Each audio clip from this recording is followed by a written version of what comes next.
There is a moment in a lawyer's office when a man stops being a father and starts being an estate. I have watched it happen to other families. I did not expect to watch it happen in mine. The conference table was oak, scratched. Someone had set a coffee pot on the side table, but nobody touched it. Brian had his folder open. My 3 children were seated across from me.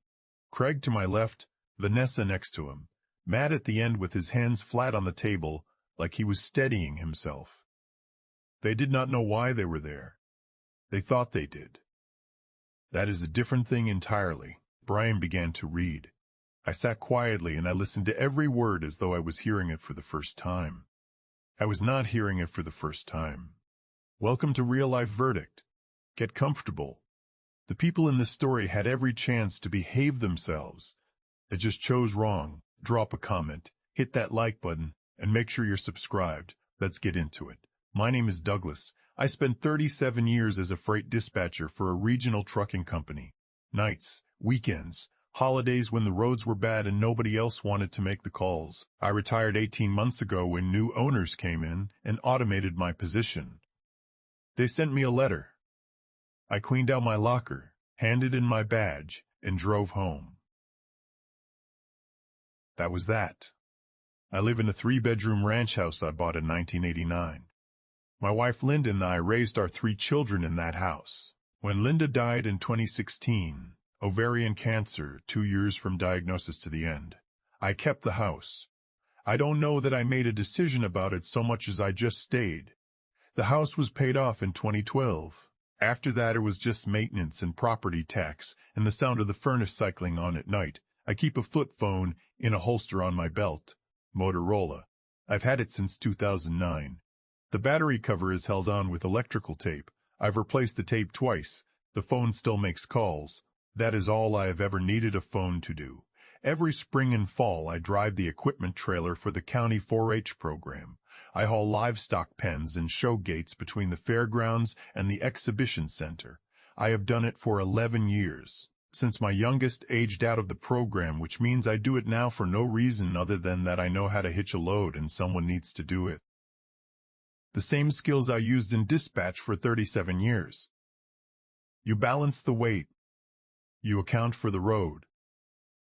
You do not guess at what you are hauling. I want you to understand the kind of man I am before I tell you what happened. Not because I want your sympathy, because the story requires it. My 3 children are Craig, Vanessa, and Matt. Craig is my oldest. He lives 12 minutes from my house. I co-signed his first mortgage in 1998 and lent him $8,000 to start a landscaping business in 2003. He paid it back over 4 years, every dollar, no reminder needed. He has always presented himself as the responsible one, the one who checks in, the one who handles things. He ends phone calls by saying, "I'll take care of it," even when no task has been discussed. He said it twice in the hospital. I noticed that. I filed it. Vanessa is my middle child. She teaches 3rd grade. She lives 40 minutes away and wears reading glasses on a beaded chain she bought at a craft fair in 2004. The clasp broke years ago. She tied the ends and kept wearing it. That detail has always seemed like Vanessa to me. The effort of mending without replacement. Matt is my youngest. He installs HVAC systems. Drives a 2011 Honda Accord with a dent in the rear quarter panel from a parking lot accident he never got fixed. Keeps a cooler of Gatorade in the trunk year-round. He is the least organized of the 3 and has always known it about himself. He has never pretended otherwise. I have always respected that. I had surgery on April 10, 2024, a hip replacement, planned. The surgeon told me I would need assistance for 13 days, meals, medication management, wound care, mobility support. Not a small ask, not an impossible one either, with 3 adult children all within 40 minutes. The afternoon before I was discharged, my children came to my room at County Medical Center. I was still groggy. The anesthesia had that particular weight that makes the edges of things soft. Craig was standing at the foot of the bed. Vanessa and Matt were on my left. Brian, my nurse, was charting in the corner. Craig looked at me and said, "We worked it out, Dad. You won't be alone." Vanessa nodded. Matt said, "We got you." I believed them. I was 64 years old and I had just had my hip replaced, and I was lying in a hospital bed and I believed my children. The next morning, Craig drove me home. He helped me inside. He lined up my prescription bottles on the kitchen counter with the labels facing out. He said he'd be back the next morning. He left after 45 minutes. I sat in my recliner and watched his truck pull out of the driveway. That was the last time I saw any of my children for 13 days. Let me be precise about that. 13 days. A surgeon's specified recovery window. 3 adult children within 40 minutes. 1 promise made in a hospital room in front of a witness. 13 days. I called Craig the next morning. April 13th, 9:30. The phone rang 4 times and went to voicemail. I left a message. He did not call back. I assumed he was busy. I ate a can of soup and took my medication. By the evening of April 14th, day 3, the last day of Craig's scheduled shift, he had not called, texted, or appeared. I called him. He answered. He sounded hurried. He said he was dealing with something at work. He said Vanessa was taking over tomorrow anyway. He did not apologize. The call lasted 38 seconds. I thanked him and hung up. I want you to stay with me here because that 38-second phone call was when I understood that something had changed. Not what had changed, not the full shape of it. Just that the arrangement I had believed in was not the arrangement that existed. I told myself Vanessa would be different. On April 15th, day 4, my neighbor Ruth Gallagher knocked on my door. She is 68 years old. She lives next door. She and her husband Tom moved in 2 years after Linda and I bought the house. Tom died in 2019. Ruth found out I was home from the hospital because she saw my truck in the driveway and no other cars. She knocked. I came to the door in a t-shirt and sweatpants, moving slowly. She asked who was helping me. I told her my kids had worked out a schedule. She asked where they were. I said Vanessa was supposed to come by that afternoon. Ruth looked at me for a moment. She did not say anything. She had a canvas grocery bag with her. She set it on my counter. Inside was a container of chicken soup and a box of saltines. She left after 10 minutes. Vanessa did not come on day 4. On day 5, April 16th, I was sitting at my kitchen table at approximately 3 in the afternoon when my phone vibrated. A text from Vanessa. It read, "So sorry, Dad. Slammed with school stuff this week. Can't make it out there. We'll call soon." I read it twice. I did not respond. That evening Ruth knocked again. She had a casserole dish of lasagna and a bottle of Tylenol. She asked if Vanessa had come. I showed her the text. She read it. She set the Tylenol on my counter. Then she asked if Matt was coming tomorrow. I said yes. Ruth looked out my kitchen window for a moment. Then she looked back at me and said, "I'll bring soup and I'll stay as long as you need." She came every day from day 4 through day 13. She brought soup. She changed my bandages. She picked up my prescriptions. She sat with me in the afternoons. She never asked for anything. She never mentioned it afterward. She had not promised. She showed up anyway. I want you to notice what Ruth did not do. She did not weigh her options. She did not text to say she was slammed. She did not call 48 hours later to say she thought someone else had it covered. She knocked on my door with a canvas bag and a casserole dish, and she stayed as long as I needed. Matt did not come on days 7, 8, or 9. He did not call. He did not text. On day 11 I called him. He answered on the second ring. He sounded surprised, like a man who has misplaced something and finds it in an unexpected drawer. He said he'd been slammed at work. He said he'd been slammed at work. He said he'd try to swing by tomorrow. I asked him if he was coming or not. There was a pause.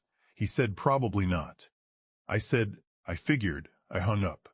Ruth was sitting on my couch reading a magazine. She did not look up. By April 19th, day 8, I'd stopped expecting them. There is a difference between waiting and knowing. I had crossed into knowing sometime around day 6, but I had not admitted it to myself until I was sitting on the edge of my bed listening to Ruth make coffee in my kitchen. I could hear the percolator. I had not called Matt. I had decided I would not. She brought me coffee in a chipped blue mug. It had been Linda's. She handed it to me and didn't say anything about it. I drank it and thanked her. Something settled in me that morning. Not anger. Quieter than anger. The weight of a decision that has already been made, even if you haven't said it out loud yet. I want you to understand something about me. I am not a man who acts from emotion. I spent 37 years in dispatch making decisions at 2 in the morning when a driver was stranded on an iced highway and someone had to calculate weight distribution and alternate routes without losing the load. You do not do that with your feelings. You do that with your mind and your information and your patience. You account for what you know. You account for what you don't know. You do not guess. I had been watching my children for 13 days. I had a great deal of information, and there was one thing they did not have. One thing they had never thought to account for. I'm not going to tell you what that is yet, but I knew I had it, and I knew that when the moment came, it would mean everything. On April 22nd, I made my last call to any of them during the recovery period. I've already told you how it went. I hung up without saying goodbye. That was not anger either. It was just the end of a particular kind of hoping. On April 24th, day 13, Ruth was leaving for the night. She had been there every day since day 4. 10 days. I was standing at the door. I could stand without holding the frame. She asked if I needed anything else. I said no. She said she'd check in tomorrow. I thanked her.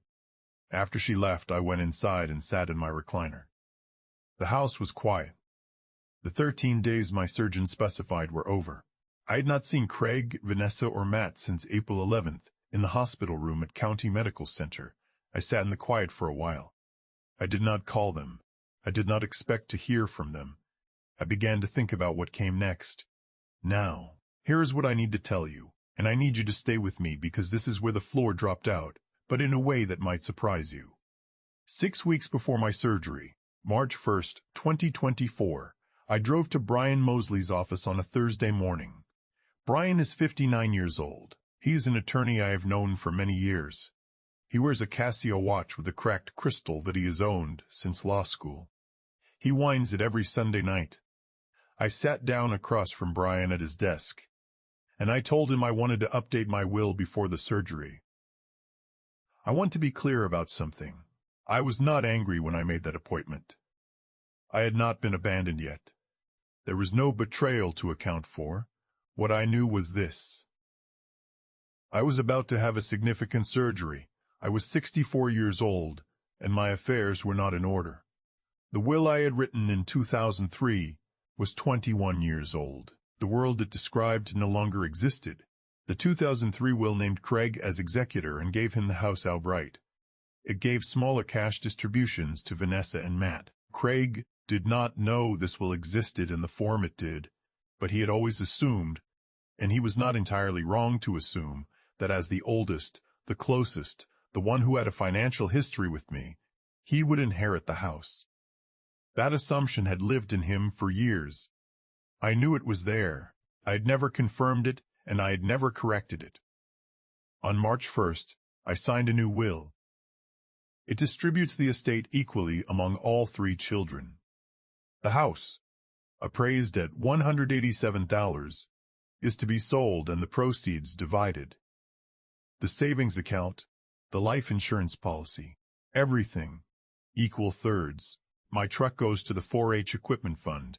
$5,000 goes to the hospice organization that cared for Linda. Brian filed the documents, notarized them, and told me they were irrevocable. I drove home. I did not tell anyone.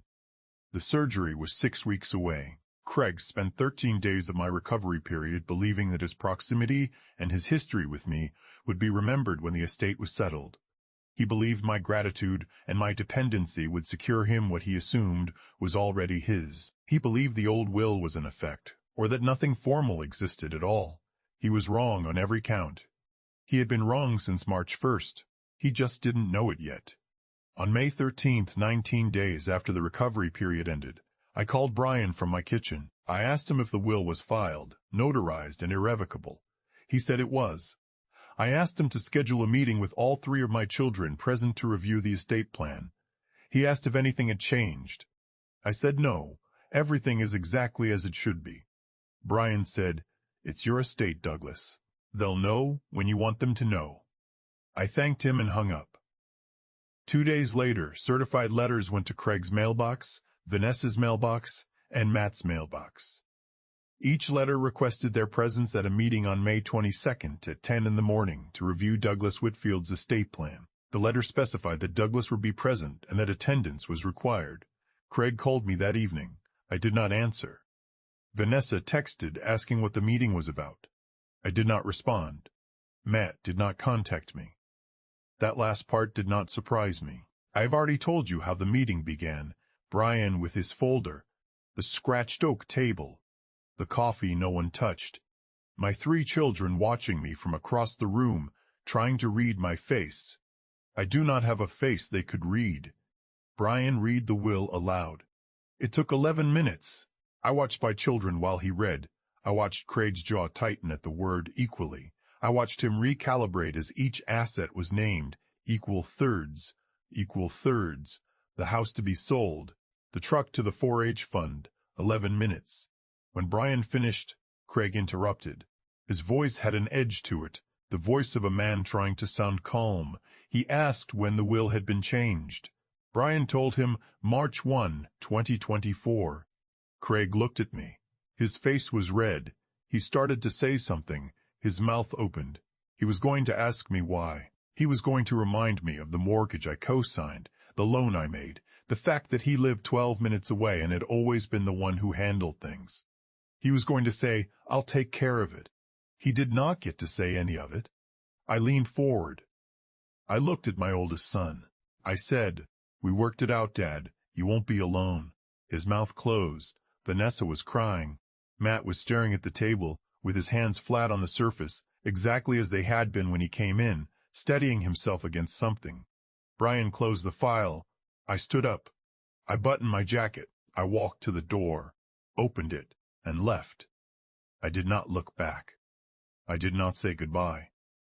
I walked down the stairs and out into the parking lot, and I got into my truck. The morning was cool. The kind of April cool that is almost done being April. I sat in the truck for a moment before I started it. I could hear the traffic on Main Street. Ordinary traffic. The day going on around me like nothing had happened in that room, because for most of the world nothing had. I drove home. Ruth was sitting on her porch. She waved. I waved back. I went inside. I made coffee in the percolator. I sat in my recliner. Through the window I could see the driveway where Craig's truck had pulled away on day 1 of my recovery.